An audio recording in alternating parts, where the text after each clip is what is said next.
Oh, I saw your question in the email from 10.2. Test the hypothesis using p-value approach. The null hypothesis population proportion is 0.7.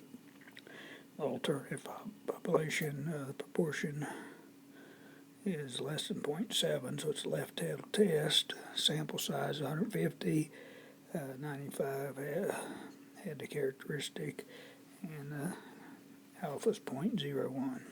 Perform the test using, so I want you to find the p-value. So you can do it by hand with the formulas or with the technology. I'm using StatCrunch here. If you go to page 453, you'll find the step set I'm talking about here. You click on stats and proportion stat, and then one sample proportion summary. So you enter the information, 95 out of 150, well, hypothesis test, it's left-tailed with p equal 0.7.